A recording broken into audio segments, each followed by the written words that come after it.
Welcome back to the Hoops Temple podcast. Y'all know me, Nathan Schwartz, and joining me from New Zealand, Dylan Williamson.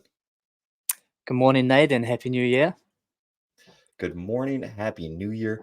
I'm a little bit bummed that you decided last week that you wanted to enjoy sleeping in on New Year's Day because we could have recorded in 2023 for Aaron and I and in 2024 for you, and we would have just been able to set up this whole good back and forth future take of hey, Dylan, what's happened thus far in 2024? And you could have just been on one, just said all sorts of stuff and told us the whole future.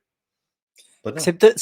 Except it was the first, so I also would have been miserable. Maybe I could have done the podcast from the pool as I was lying there, being brutally sunburned as I nursed my hangover.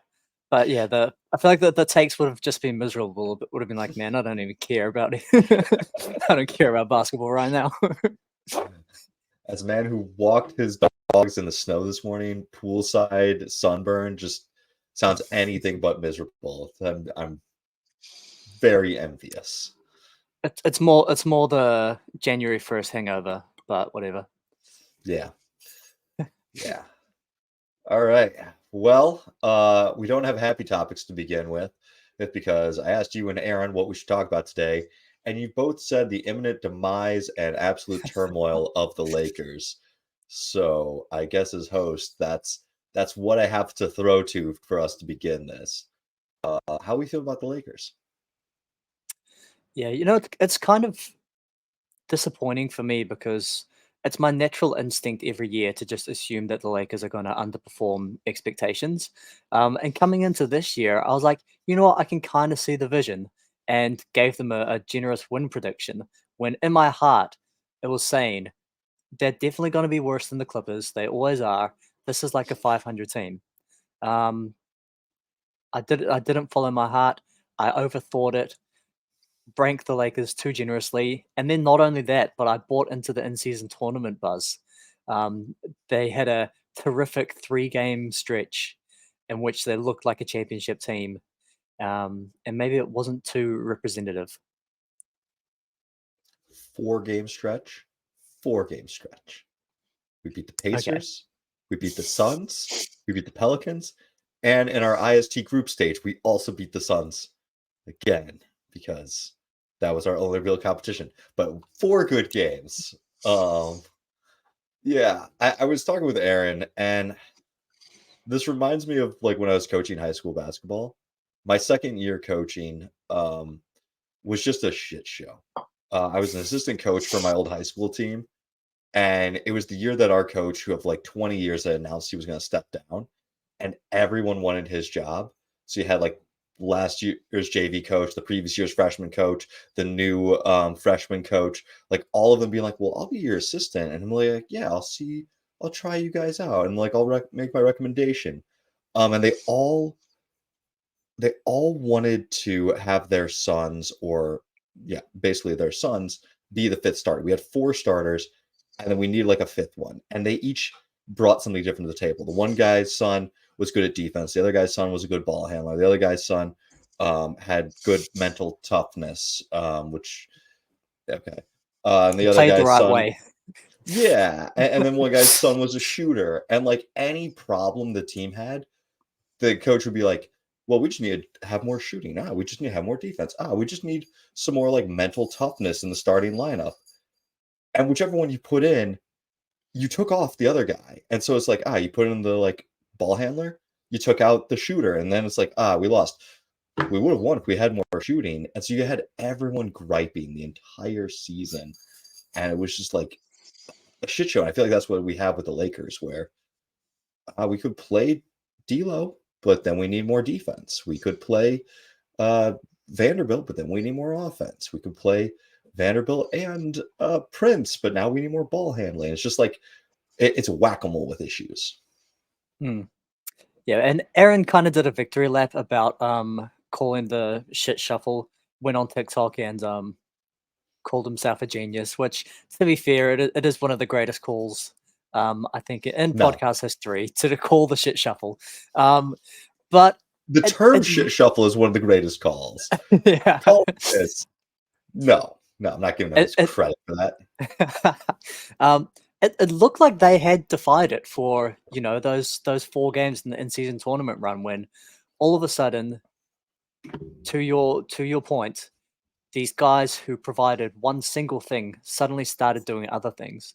Torian Prince, who's a spot-up shooter, all of a sudden he could play defense, and Cam Reddish, who's essentially just a defensive specialist at this point. He was making enough shots to stay on the floor, and sadly now they've regressed to just being very one-dimensional players, and essentially it's just the shit shuffle continues. Yeah. I see it a lot also when I'm watching in Milwaukee, where it's like they have a couple of they've got 4 guys, and it's whack-a-mole trying to find the 5th guy. We can play Portis, and now we have too much size, not enough ball handling, not enough wing defense. Well, we can play Beauchamps. Okay, now we don't have enough spacing. Okay, we can play, or I guess Jackson. Now we don't have enough spacing. Okay, we play Beauchamps. It's just like every single guy they have has some really glaring flaws for everything good that they do. I do think the Lakers have a more solid roster than what we've seen. But I don't know that we're ever really going to see it. Like, I keep kind of holding out hope that when Gabe Vincent comes back, we'll be better, because the Lakers really do need another ball handler, another guy who can shoot, another or guy who can kind of create or at least space the floor. And that should have been Gabe Vincent, but he's now not going to be back to like middle end of February. So if he's the hopefulness, that's too late. We can't survive till that long. And what's interesting is that the defense has actually held up pretty well. So it's really just that the defensive rating is solid. They're a good defensive team. It's 10th in the league, I guess. That's not terrible. Yeah, that's a top 10 defense. But the big problem is just that they cannot score. And it's kind of concerning in that applies to not just the team in general, but also when LeBron and Anthony Davis are both in. Like, they still cannot put up points. Looking at their lineups, like Darvin Ham actually is trying a lot of shit. Like, he's kind of throwing shit at the wall at this point. There's one lineup that is positive, essentially. One lineup the that's Max played Christie lineup, decent minutes, and it's the Max Christie lineup. Do you think there's anything to Yeah. that? That's the one 5-man No. lineup that can actually score. No, that just tells me that's a fluke. I mean, Christie is nice in that he provides spacing and some ball handling, but that tells me that's more of a fluke thing than anything else. I watched them play Memphis this last night or 2 nights ago. I watched it today, but it was a close game all the way through. And then the fourth quarter, the Lakers got tired and crabby. They're freaking crybabies. It drives me crazy. Like any turnover, LeBron overthrew Reddish on a pass, and Reddish just like pouts and doesn't get back. So it's 4-on-5. LeBron gets poked in the face and he tries to sell it.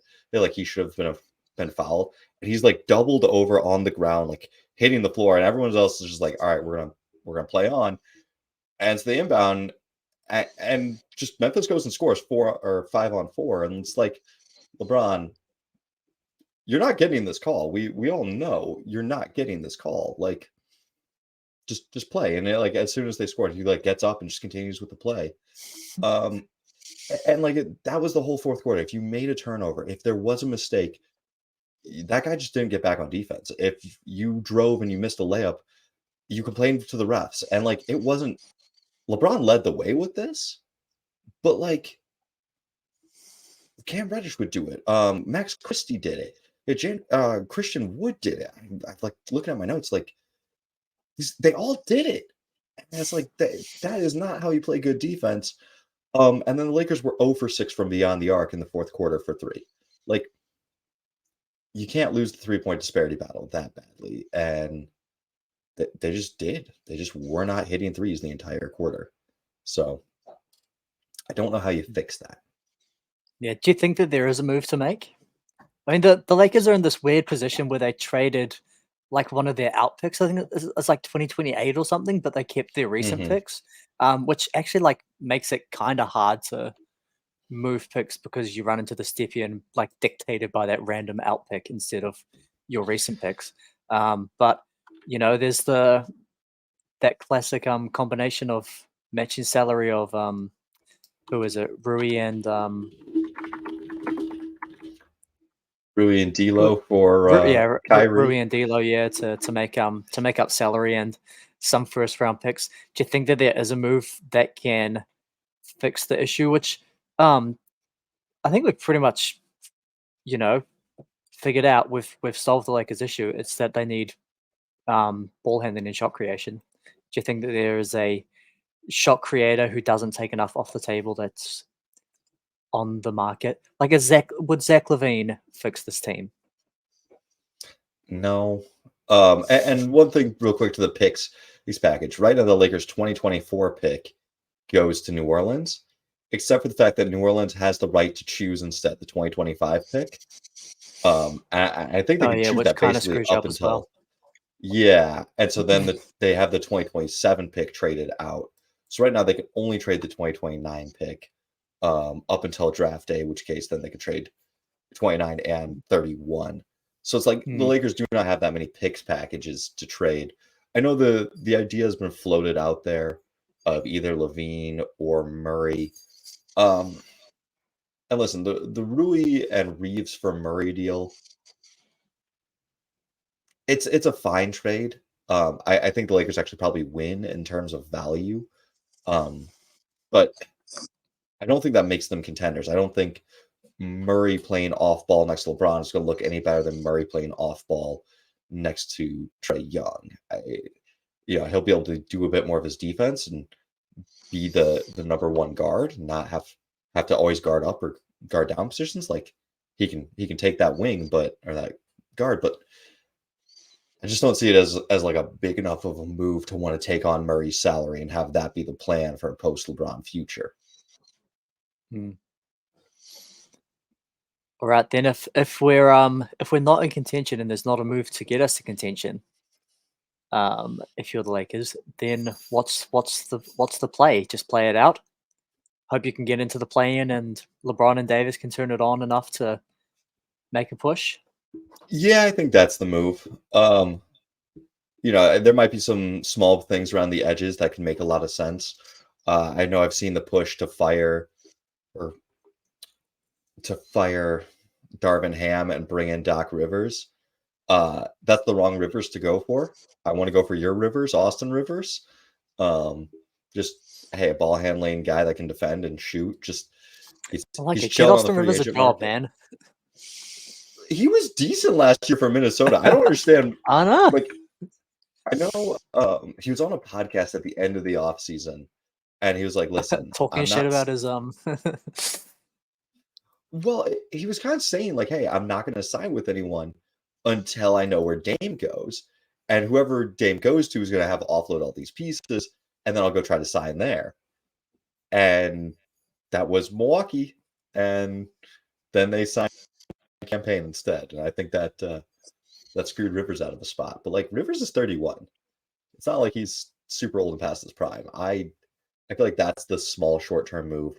Try to make the playoffs. And then LeBron can walk this offseason and his son will be draft eligible. So I'm not saying that I trade LeBron, but I'm saying that I don't want to go all in right now without some sort of commitment for LeBron. I didn't realize that LeBron was off contract this year. He's got a 1-and-1 basically, so he's got a Yeah, player that option came for up next quick. year. It always does. Remember when they Always does.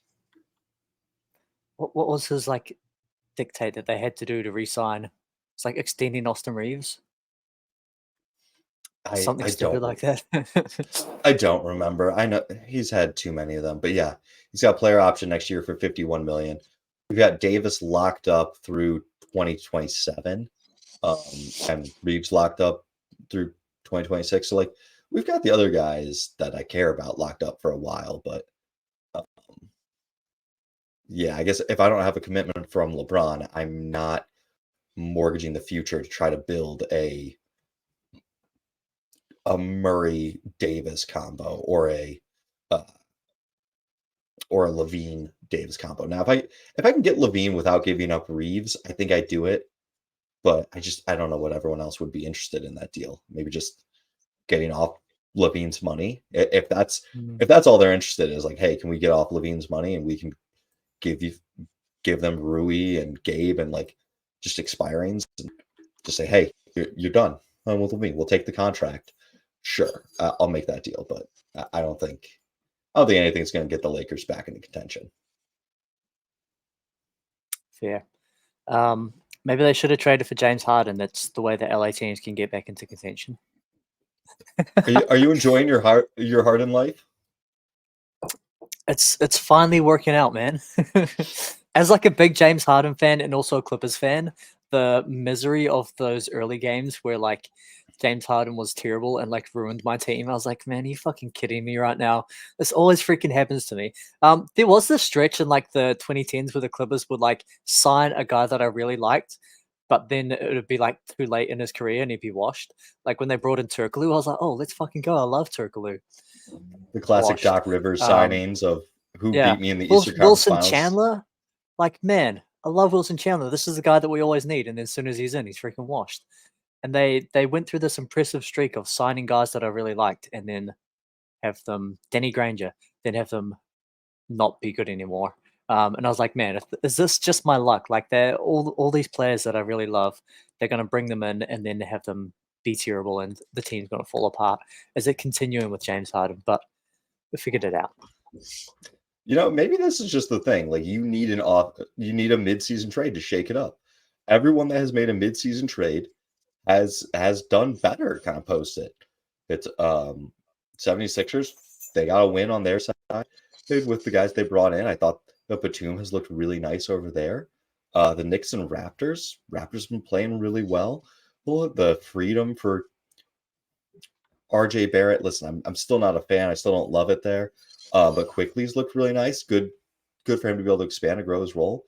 And then I pulled up the stat before the pod.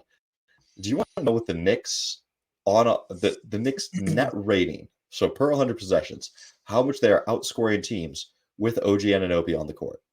I'm going to tell you, whatever you're thinking, it's higher. How many games has it been? Like 4 games. Okay. I will grab the games because that may give you a guess. Also, know Tibbs plays his starters a lot together. Okay. Yeah, it's been 4 games: Minnesota, Chicago, Philadelphia, and Washington. Philadelphia did have Joel Embiid. What is their net rating? So they're per 100s with OG on the court. Plus 28. Plus 29.35. Ah, God. I told you, whatever you were thinking, it was going to be higher. It's an offensive rating of 126.5 and a defensive rating of 97.2. Like, dear God. It's pretty sweet. I feel like it's like randomly coincided with Isaiah Hardenstein becoming good again. Shout out to him. Clippers legend. I mean, was it like 19 boards last night and 23 the other day? Like, who is the G Leaguer that the Lakers just signed from the Knicks system? Dylan Windler set like the G League record in rebounds, and it feels like Hartenstein's been like going rebound for rebound with him. We got 19 against Washington, 20 against Chicago. Like, man's putting up boards or pulling in boards. Yeah, and he also fits into like that random archetype of player that I really like, where they go from like one faceted offensive only center who's like valueless and then randomly becomes like a good rim protector. Like they just, like the Brook Lopez All Stars, like they just figure out like, oh, I'm really big. If I just put my arms up, it's really fucking hard to score over me. And he came out of nowhere and just randomly became a good rim protector. After being, he was almost out of the league when the Clippers signed him. He was the last roster spot, and then he just randomly became a good rim protector. had something I was going to say about him. I don't remember what it was. It was a fun, pithy comment. So just insert something witty here. Think that I made a joke. But no. Oh, his play was so good that the Knicks have decided to cut Taj Gibson. God. Like, I don't know what how good that has It's to just be, like, I've but got my 3 centers, I don't need you anymore. yeah, yeah, I can't imagine him ever just waving Taj. I'm Yeah. surprised that like they signed him to a full year deal as opposed to like a couple of 10 days, but they just cut him. Mm, I saw right before we jumped on the pod. yeah. Do you see the video of him, like, asking to be subbed out after playing, like, 4 straight minutes? Maybe Tibbs was No, just so disgusted, he's like, "Are you kidding me? Can't play you're not the man I once knew. I expect you to be able to play 40 minutes nonstop. What is going on here?" Uh, I- yeah, it's a lot of minutes, and Taj is old. I'm basically to the point where like if an NBA player is older than me, I feel all of the pain, all of the like creaks in my joints. I've been trying to get back into shape. I went to the gym 4 times this week. That's my goal. 4 days. These, alternates, chest back, buys, tries, legs, these core, like we're getting back in shape and I feel the pain. And so when I see someone older than me and on an NBA court, I'm like, okay, respect. And also you're in pain. I know it. Yeah. As I get closer to 30, like, I'll be 27 this year. I feel like this is officially late 20s. Yeah. I'm exiting my prime. I went to a gig a couple nights ago, and then woke up the next day. I was like, "Why is my knee so painful?" And it was just from like the concert bop. And I was like, "Oh man, I'm Yeah. fucking losing it." We went to a New Year's Eve concert. One of my favorite bands, Joe Hurler and the Rainbow Seekers, and like we had good spots. We were in the middle of the crowd. We're jumping. We're having a great time, and like hits midnight, and they play like a couple more songs. And it's 12:30. They're like, "Cool, we're done with our set." Joe's like, "I'm gonna come back out and do like a DJ set until 2 a.m." And we just kind of look around. We're like, "There's more." Like, we love you guys. I love the music. But I'm like, I'm old. I gotta go sleep now. So unfortunately that's Yeah, the end of at that. at that gig, it said starts at 8 o'clock, which was doors open at 8 o'clock, and then Yep. nothing happens for an hour and a half, and then the opener plays a 1 hour set, and then the band gets on. I was like, "Fuck." Uh, Ours was similar. It was doors at 7, first band at 8, but the first band's lead singer had gotten sick. There's like a everyone's getting sick right now. It's winter in Michigan. And so they're like, we're just doing our set acoustic like without a singer. Okay. It was entertaining. Okay. They're I'm not just gonna lie, that sounds awful, like you couldn't have found someone last minute. it was very fun because like it was a jam band, and so like Okay. we kind of found a table off in the corner, and just had cocktails and drank and had like kind of soothing guitar, drums, and a saxophone going in the background. It was like, all right, not bad, but kind of weird. Yeah. Okay, yeah, if you got cocktails and saxophone, you're doing Yeah, fine. yeah. Um, all right, let's get this back on track. Grizzlies, Mavericks, or who wants out? Where you want to go with this? Let's do the Grizz. The Grizzlies. So I watched the Grizzlies demolish my Lakers. Really not demolish, but just take over in the fourth quarter. And they have been on quite a roll since Ja came back. I was corrected. They have lost 3 games with Ja actually in the roster, 4 since his return. He sat one out. Um, but they're clawing their way back. They're up to 12 and 23, and 500 is all you're going to need to make the play in. How are we feeling about the Grizzlies making the play in, making the playoffs? Can they make any noise? It's it's a lot of games to make up.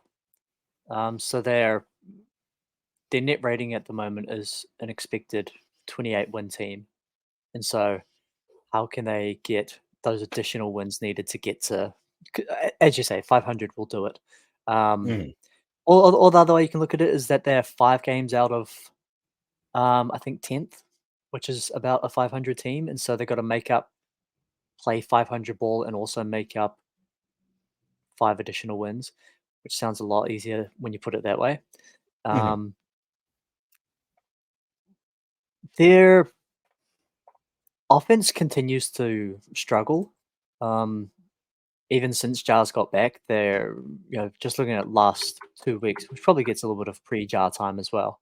Um, Maybe be better to bring up when Jar actually came back, but either way, still a bottom 3, bottom 5 offense, um, which is rough. And to get to 500 with a bottom 5 offense, you've basically got to be a top 5 defense, which they also are not.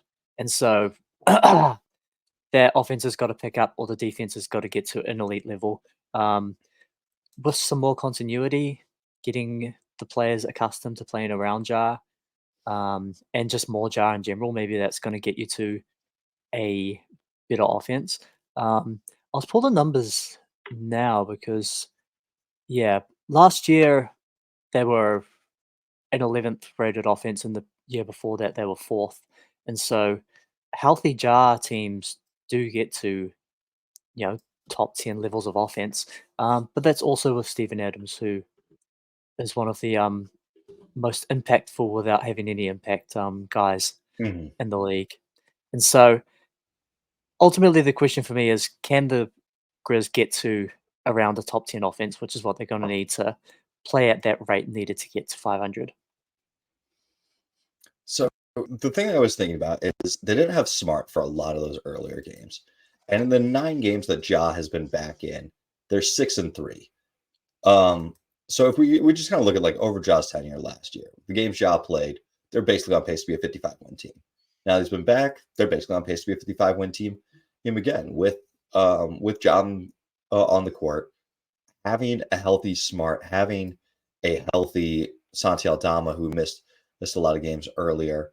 Um, I think they could actually be really good, and I'm starting to believe the hype. Now the net rating of Smart, Job, Bain, that big four, Jared Jackson Jr. is only plus 2.5 points per 100 possessions, so not great with all 4 of them on the court, and you'd want that to be higher. But I'm starting to see it. I'm not going to put money on it just yet, but I think this is a very telling stretch of games they've got coming up. They got Phoenix, Dallas, Clippers, Knicks, and Warriors.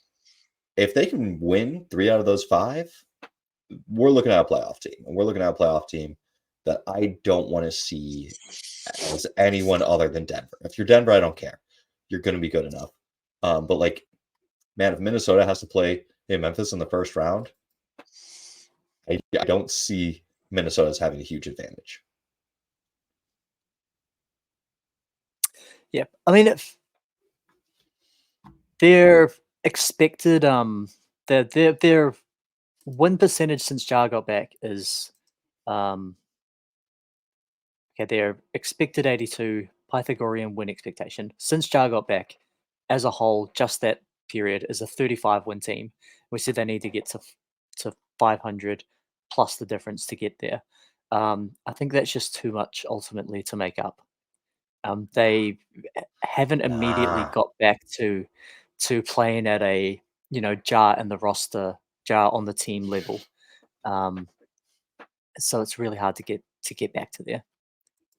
The one thing looking at their place in the standings, um, they are just 5 games back, but it's the 5 extra losses as well as the 5 fewer wins. Um, like losses don't come off the record. You can play incredibly well, and you're not going to ever shed those losses. I think they're going to do it. I didn't believe it at first, but like the Lakers stumbling, and I gotta believe Houston will stumble. Although I watched them play in Milwaukee, and they are so freaking long. Like I know Giannis had 40 something points. Giannis was bothered by their length. It's hard to say that when he scores that well. Dame was bothered by their length. And Alperen Şengün just bodied through Giannis and Portis and ran around Lopez. He didn't have to go through him with the size, but like as good as they played, I cannot believe that Houston will maintain 500 ball. I feel like they've got a drop off coming into them. Interesting. I kind of like Houston to maintain. So that will be our bet. I got Houston, you got Memphis. Let's see how it comes out. Really, can I just have LA? Like, can my Lakers please just make it? Wait, that's not a given. They're not the number one seed. No, no. Yeah, Christian Wood it was didn't solve everything. it was you that sent that screenshot of a tweet where the guy's like, I had to click accept cookies to see the Lakers in the standings because that was Yeah. blocking them. That hurts me. Yeah. No, I'm starting to believe not just this is what they did against the Lakers, but this team can catch fire. Memphis can scare some people.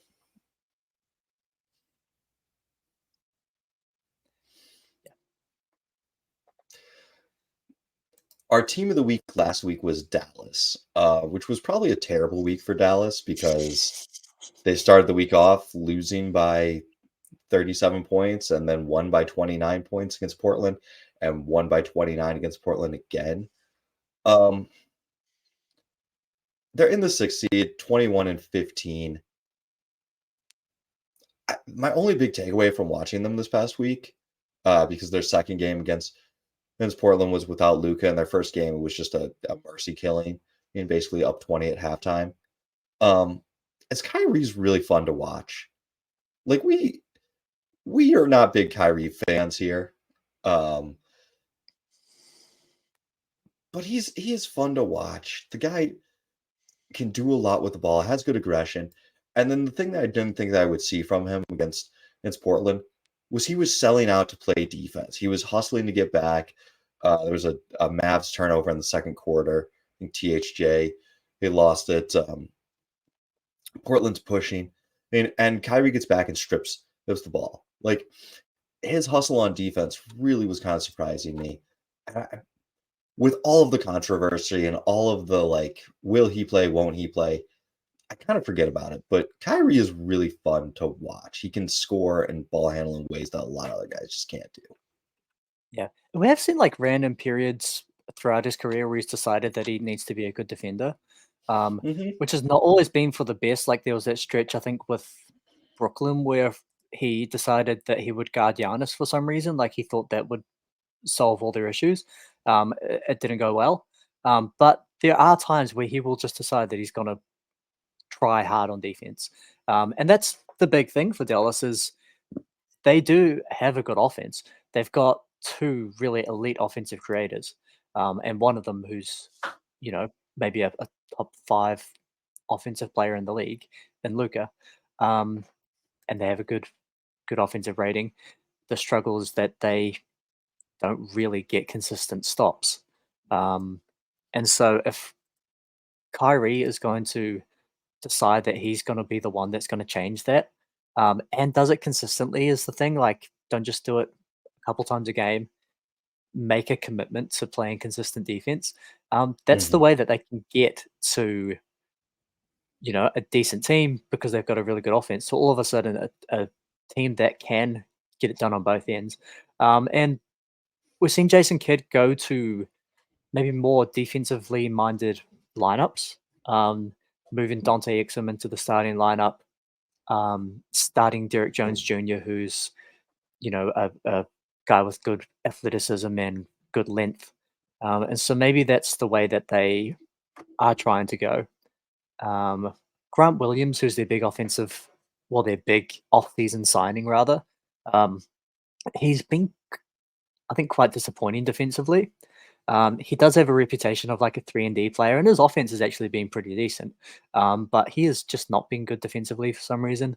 Maybe it's down to usage. Like he's a very specific kind of defender, and that Mm-hmm. he's a 4 defender as long as they're not too big. And so like that's not a huge amount of players that he's going to be able to defend well. Um, But yeah, the fact that Dallas have tried to get more defensively minded, um, I think is maybe a sign of, they're at least giving a go at becoming a real team. Yeah. And when I was watching them play, it was the second Portland game that it became really obvious. They don't have any bigs right now. Rashawn Holmes is injured. Kleber's out. Markieff Morris is out. Grant Williams was out. And it was kind of fun to see Kidd experiment around with some of the lineups. There was one lineup where I think Jaren Jackson Jr. was the big, and then Kyrie was basically playing the four on defense. Tim Hardaway Jr. is out there, Hardy, and then Josh Smith. And it was a really fun, interchangeable little lineup for them. Also, Hardy balled out in that second in Portland game. I liked his aggression. He was attacking, trying to set up teammates. They've got pieces. I wish that I'm just gonna float it out there, Lakers. Dallas needs big men. You need guards. Christian Wood was decent in Dallas. Maybe it's time for the return. Just send him back. I Christian Wood for doubt that. Dante I Exum. doubt they want Please him. make it happen. I mean, they could have him if they wanted him, and they decided not to give him a minimum contract. They could. But the Lakers could have had Dante Exum and decided not to sign him. Mistakes were made. I'm just spitballing here. Like, let's share the wealth. We got too many bigs. All right, maybe you don't want Christian Wood. What can Rui get me? Can we get Dante Exum for Rui? That makes Vando some would be a better sense. fit, to be honest. Sure, take Vando. Yeah, Exum, Green. Hell, I'll settle for Seth Curry. I'll settle for the bad Curry brother at this point. Yeah, his play this season has been quite surprising in Yeah, how little he's able to contribute to the team. Like maybe it's just that Jason Kidd just has no faith in him whatsoever. But like he was good last season, and he's barely playing at all. I think it's you know what you get with him. I was looking back for the game. Yeah, I watched them play the Cavs a few weeks back, and he was on fire from three. He had 19 points, 5 for 9, and from beyond the arc. And then it's like didn't he played 6 minutes the prior game, didn't do anything. 2 games later, he's not playing. The game after that, not playing. I think you know what you get with Seth Curry, and they're still trying to figure everything else out. So like, I wouldn't be surprised to see the minutes ramp up near the end of the season when you kind of figure out more of what you got with everyone else. Hmm. Maybe it's just a bad fit for him on this roster.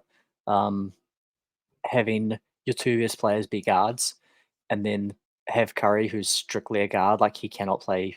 You don't want him playing any Yeah, three. He's strictly a guard, and so maybe it's just hard to fit in that way. But like Jason Kidd's playing like Jaden Hardy, who does nothing. Um, oh, as who's Hardy also was strictly a good. guard. Hardy was good in that Blazers game. That said, it was a Blazers. I watched them play the Blazers twice. I'm not going to take like too much stock in it and say that they are contenders or anything. I'll be honest.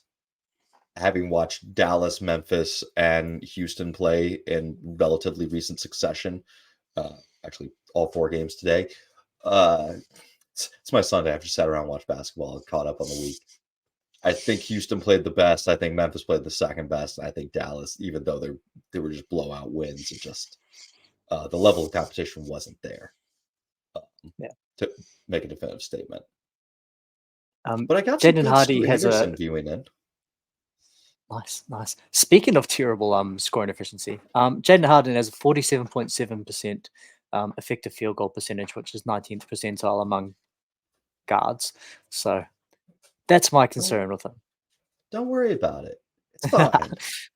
Don't worry It's about fine. it. The 3-pointer It's fallen though. yeah, 3 pointers falling. Really that last game, it was the playmaking and passing, which is pretty atypical for him. We're looking at basically 1.5 assists per game, and I think that was a 9 assist game. So wouldn't shock me if that's his career high. But um, hey, trying to watch a young playmaker or in Scoot, I saw a young playmaker in Hardy. I like it. What one of the other podcasts I was listening to, or that I listened to in my regular rotation, was discussing what Memphis could get for Scoot. Like, I know What Scoot's been Portland could get. disappointing. Yeah, sorry, what Portland could get for Scoot. And like, not to say that they would ever trade Scoot, but just what in your mind would you give up for a guy who was the second most hyped prospect? He ends up going number 3, has had a very disappointing rookie season. I don't know if you've watched much Scoot yet. The eye test doesn't seem my eye test didn't like him that much. I mean, he's not terrible, but he's slow. He's getting called for carrying. He's trying to do a little bit too much with the ball, well, sometimes, and then other times just lacking the aggression to try and make moves. Would you give up anything for Scoot? Would you consider trading Scoot if you were Portland? I mean, that's the kind of trade that never really happens because the receiving team has taken on such risk and the outgoing team gives up so much potential, as in Mm-hmm. the volatility of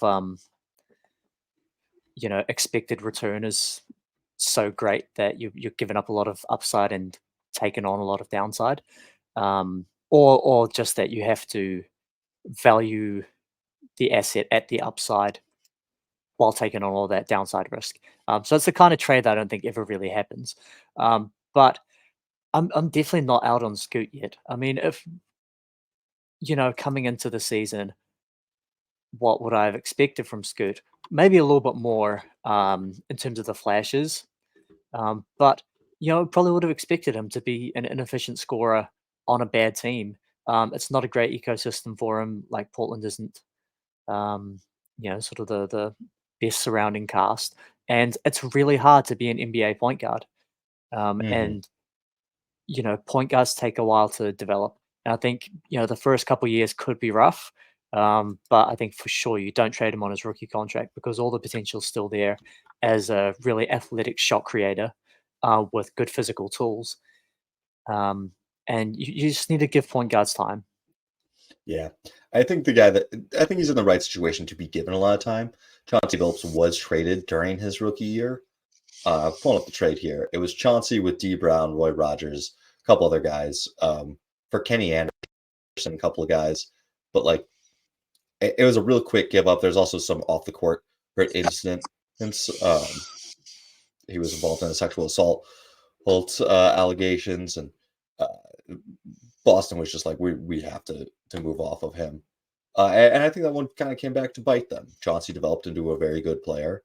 Uh, Another time that we had a young point guard traded was we had Michael Carter Williams win Rookie of the Year and Mm. then get traded the next year. Do you know what Phoenix got or what Philadelphia got back in that trade? From what I recall, it wasn't much. They got back a 2018 first round pick for the Rookie of the Year. Is that is That's basic. awesome that that Sixers team has been through so many iterations. Like it went through the entire process and is now like still is pretty much the process is finished. Like this is the final product, and that pick still hasn't conveyed. Sorry, 2018. Sorry. 2018 pick. Okay, right. Okay, no, yeah, that makes a lot more sense. That's I know that's it's still 2028. yeah. All right, all Uh, right. Um, and that which became Mikal Bridges, who they oh, traded away. nice. Yeah. That was such a weird trade. Like that was such a. I remember that on draft night as being like such a perfect pickup for them. I was like, oh, that's a really good fit for them. And also like that was the one where like his mom was like in the organization too, right? Yep. Like His it was mom just was in like the marketing department, and everything was like perfect from that perspective. And then they just traded him for some reason. I was like, man, that guy's literally the perfect fit. You've got these off court reasons to get him as well, and they just fucking trade him. traded him It's for like the Zaire Smith. It's like the Suns passing on Halliburton. Everyone's like, "Okay, this is the perfect pick. You've got it. Just take the dude." And they're like, "What if we fucking didn't?" It's like, no, So he's falling. He fell to you. Or, to be fair, the you, Suns you, do that a you lot. It's like when they hired Luca's coach and then didn't draft Luca. yeah. God, Yeah. I forget what what a pod I was joke of listening a to. franchise. They were reminiscing on that, and they're like, "Yeah, Ivan wanted to draft Luca and then sign Clint Capella." And I'm just sitting here, I'm like, "Yeah, Luca, Devin Booker, and Clint Capella. That team probably is a title contender, and not all capped out and begging Bradley Beal to play basketball. Like that, that would have been nice." Well, bef- last week, I went through 11 likely players to be traded. You, in our pre-pod, said that you were going to come up with 5 players who need a change of scenery. We've had the recent and Sham's tweets about Moses Moody not being happy, about Kaminga not being happy. I'm interested to see what overlap you might have between my 11 players to be traded and your 5 players who want out list. Who you got for me? We'll start with the most obvious one, the guy who Shams literally tweeted that he wants essentially, or that he's unhappy with the coach, which is never really something that gets out. And so we'll start with Jonathan Kaminga, Wait. who Complain about coaches gets out every single day. Come on. I don't know, man. You're a 6 guy in Lakers his just went to third Shams and season, and complained. okay, there's a difference when you're like a Lakers player and you're complaining about Darvin Ham, compared to a guy in his third season complaining about, you know, A a future 4-time coaching Hall of champion. Famer. Yeah. Yeah. That's very fair. Like Shams isn't gonna tweet about, Devontae Graham being mad at Greg Popovich not playing him enough. Like that's the kind of thing that doesn't get out. But yeah, like Kaminga at 22 minutes a game and even struggling to find an increased role with Andrew Wiggins' demise as a competent NBA player and Draymond Green having this random indefinite suspension where for some reason he also like stayed away from the team. Like that wasn't part of his suspension. He just couldn't play, but he decided to just like leave the team altogether and not go to trainings or not go to team meetings or anything. Um, so that was really weird. And the fact that he hasn't been able to find a solid role, despite playing, I think, fairly well with the limited opportunities that he's given. I think this is a guy who fits that mold of an athletic, lengthy forward with some ball handling skills, with defensive chops, who hasn't shot the three well this year, but overall for his career has been a decent 3-point shooter. Like this is the kind of guy who develops into a $30 million a year kind of player. And he's not been able to get that kind of opportunity in his current system. Um, and so I think he's a guy, um, and he obviously agrees with it, who maybe would benefit a lot from a change of scenery. Did you have a location for him? Um, what was the rumored trade that There's been a lot of it rumors was for him Toronto, around right? They Pascal. Yeah. Yeah, yeah. Like, I think that's a pretty good fit. Imagine quickly RJ Barrett, Kaminga, and Scotty Barnes. Like that's a pretty nice lineup of fairly complementary players um who aren't going to take away a lot from Kaminga's ability. And so I think that's a decent deal. I do see the Toronto fit not working out the best. All of the guys play the best with the ball in their hand. Like that's what Toronto's been experimenting with Yeah. Scotty is let's try to run him at point. All right, now we've got quickly. Okay, that's 2 guys who need the ball in their hand. RJ Barrett's not providing anything as far as weak side spacing. Like he's good with the ball in his hand and then pushing. And like Kaminga, that's what Kaminga does best. I worry he's not going to end up in Toronto with the young Raptors all trying to forge a path. If he pushes too hard, I think he's going to end up in Detroit. That's it's Mm. where non-shooters go to die. That would be an interesting fuck you to trade him like for Bogdanovich or something. Trade him for I, Alec Burks. Didn't Alec Burks already play for the Warriors? I'm sure he did, but I was thinking more of He's played for a lot of teams. you know it.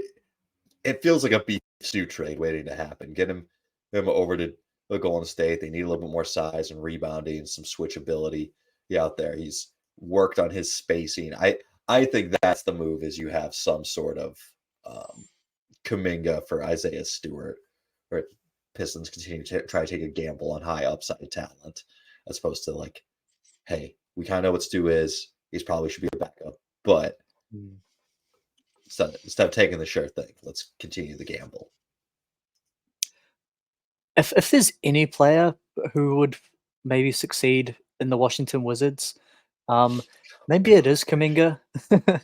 At least like the Wizards do have like theoretical floor spacing. Like they've got guys on the team who can shoot. Let's reunite Jordan Poole and Jonathan Kuminga. Because Kuminga's like greatest ability is getting to the rim. Do you want to take a guess at what he shoots field goal percentage at the rim? No. I feel Whatever you're thinking, wait, go Kuminga or higher. Poole? Kuminga.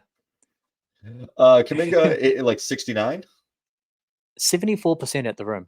Like when he's That's able to really get high. into some space and get to the rim, that's super high. Yeah. That's 89th percentile among forwards.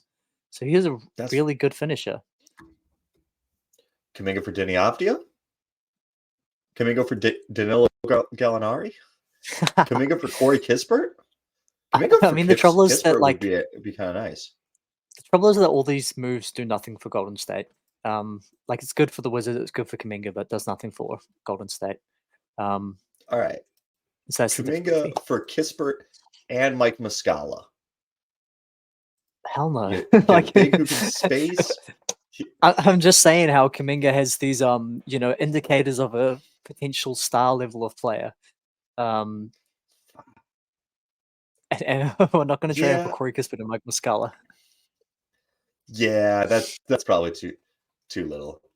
I guess it just depends on what do you believe his star potential is as Golden State. Are you actually that bought in that he could one day be a star, and you're willing to wait on that, or willing to wait on getting equal value versus getting a couple of guys who could fit in the system, trying to maximize Curry's age 35 to 36 seasons? Yeah. I don't think that they do think he can be a star, but I think that they think that other teams think that he can be a star. And so, you value him at what the market dictates, not at what your own personal projections. All right. Who else you got? Who's number 2 on this unhappy needs a new location? Maybe one that wouldn't come to your mind. Can we get Jordan Poole to a team with a better system? He's been thrown into this Washington system where, he's had go out, do whatever you want, take as many bad shots as you like. Doesn't matter if you win or you lose. Doesn't matter what you do. Can we get him to a team with a more offensive structure? He had periods in Golden State where he looked like an all-star, where playing with Draymond Green, playing with Andrew Wiggins when he was still good. Actually, Wiggins might have been out at the time as well. But playing with Clay to provide floor space, him back when Looney was still a good defender.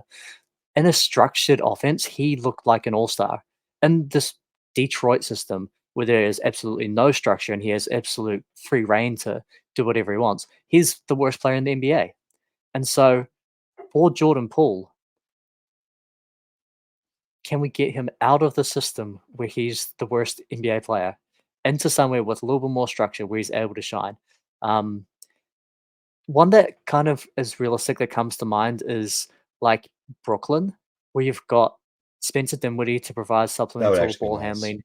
You've got shooting, you've got defense, but they need someone to elevate the offense. If Jordan Poole's able to come in and be a actual offensive contributor, like he has been able to be in the past, in a more structured system with a good coach in Jock Vaughn, who's coached his team pretty well. I think he would really benefit from moving on to somewhere else. The Brooklyn system might be the perfect system for him. The way that they have been able to set up and play around some really, not great guards, but they've made Cam Thomas look really good. And Cam Thomas's aggression It's been really good. And I say this knowing Cam Thomas went 0 for 11 last week and 0 for 7 last week in 2 separate games. They could be a good fit for Poole. I was also thinking, what about Philadelphia? They've got large expiring contracts. If Washington just says, all right, we want to reset the button on Poole, we don't want to have him anymore, let's just get off the contract and have free agency money, that might work potentially. To just get him there, and then him and Maxey are the backcourt, or maybe Melton could play a little bit more three. Any interest there? No, I don't like that fit so much. I don't want him with another small guard.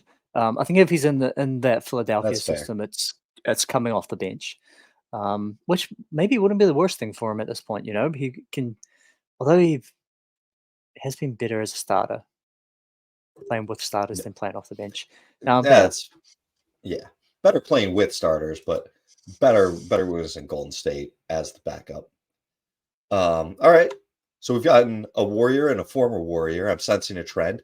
Who's the third guy? this one is going to shock you as well. Guy you just touched on. Can we do the exact opposite of what Jordan Poole needs for Cam Thomas? Can we get Cam Thomas to a system where he can do whatever the hell he wants and play 35 minutes a game? Why? No, don't do that to Cam Cam. Thomas is Cam is averaging in a over really 20 good spot. points and is playing less than 30 minutes. He's only taking 17 shots a game in 30 minutes. I want those shot numbers up. I want those minutes up. I want him to be able to be a guard as well. Like he's having to play a lot of three just because Brooklyn needs wings. I want Cam Thomas in a more free system. Cam Thomas in Detroit. Let's phone it in. Cam Thomas doesn't shoot threes. He takes 5.5 a game in 29 minutes. Let's get 50% more minutes, 50% more threes. 8 threes a game is high volume. What do you mean he's playing a lot of forward? The guy's playing out there with Mikal Bridges and Dinwiddie and Cam Johnson, Dorian Finney-Smith-Royce. What? No. He's staying in Brooklyn. All right. Man, this cough is just kicking my ass. Hopefully I'm hitting the mute in time. I apologize. This for any of our YouTube listeners if I'm not, but talking for an hour. No, you're nailing it. All right.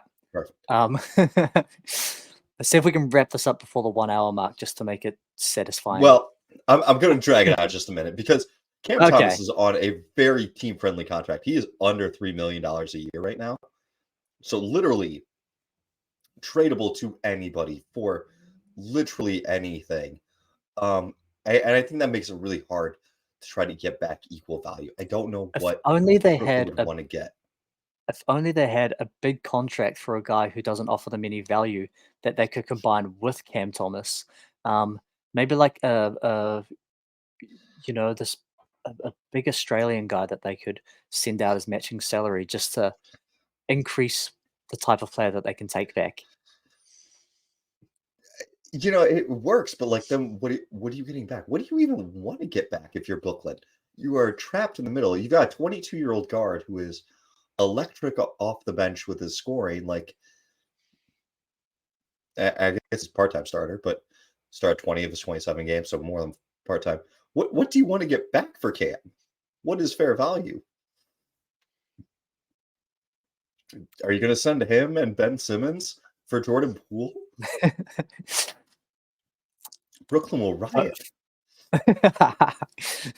Phone it in. Sit Cam free.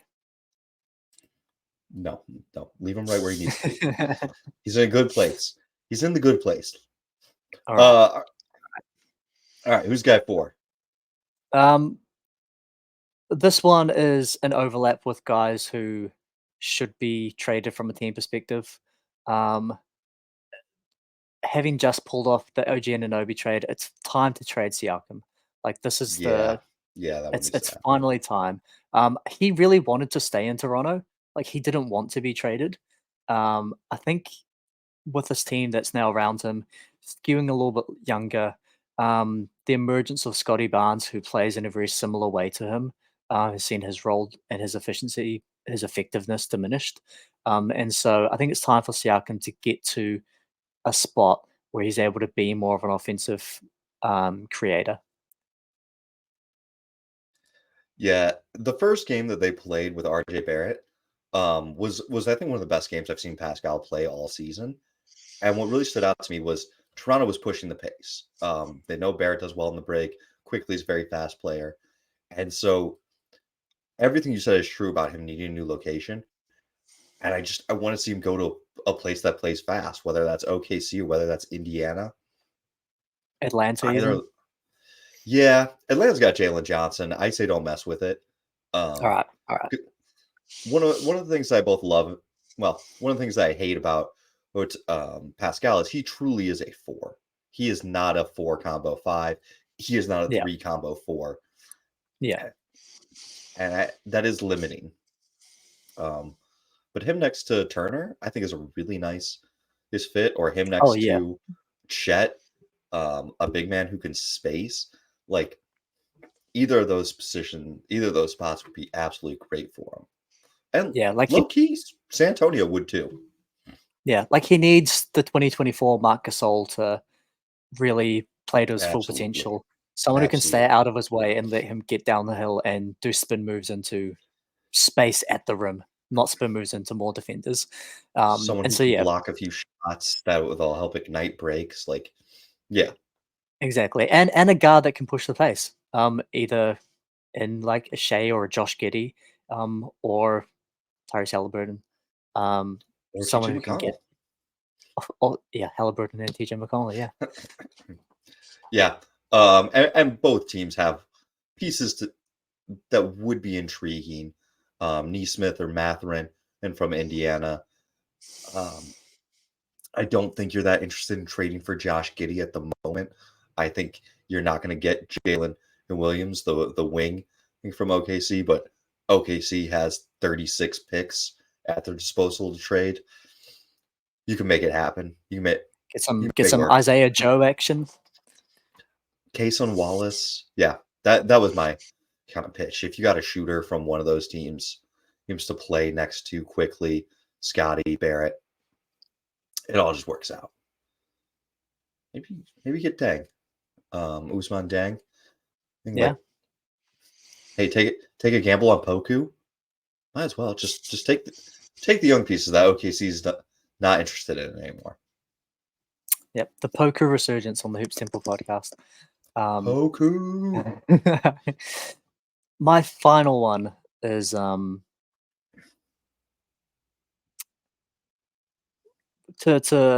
bring in a Bill Simmons analogy. Like this is the guy who's content with the toxic girlfriend and who keeps doubling down. Like everyone knows that Mm, they should break up, but he just proposed. Um, can we get Jeremy Grant on a team where he's able to be like a third or a fourth option on a good team? And we just saw Aaron Gordon win a championship playing the role that Jeremy Grant was meant to play. Can we get him into a situation where he can go back to defending, go back to running the floor, go back to cutting, and all those, the ball handling and the shot creation, those to the level that he's able to do it, where those can be supplementary skills, where those can be a bonus. Can we get him into a situation where he can actually thrive? Because like this is the guy that every championship team needs as yeah, their fourth option. I don't think so. Not yet. He's got a player option in 27, 28 for 36 million, which I think after we have the next cap spike, that number will seem a lot less daunting. I've kind of heard some projections of the next cap spike being over 200 million in it. And so like if that's what the new media rights deal is, and he's still just making 36, that's not terrifying. But right now, that's like a third or that's like a fourth of your cap. And he'll be what? He's 28 or 29 now. That's 4 or 5 years in the future. So like 34, 35. that's tough to want to take on and give up anything other than just contracts. Like, and maybe for Portland, just contracts is fine. But if Brooklyn calls like, "Hey, we'll give you Ben Simmons deal that will expire a lot sooner for Jeremy Grant," I don't know that Portland does that. I don't think that they do, but I think that that would be good for all parties involved. And we're talking about this from the player's perspective as well. Yes, it Yeah. doesn't maybe make sense to devote a third or a quarter of your cap to Jeremy Grant, but for him, I just want him out of this system where he's absolutely wasted. Because he has, in theory, if he's willing to, play to it, he does have a skill set that can contribute to, pushing a team to a championship in the way that Aaron Gordon just did. hmm I don't know if he wants that. Like, He doesn't, and that's the problem. yeah, He's more than happy to be on a terrible team, making money and scoring. yeah. Like, I think if Philly called and said, "Hey, we'll give a first and Tobias for Jeremy Grant," I don't know that Jeremy Grant's gonna look any better in Philly than Tobias is looking, and like, it's a lot of money, and if he's not gonna be happy in that role, have fun in the Pacific Northwest, buddy. Enjoy the rain. Have some vegan donuts. I hear they're delicious.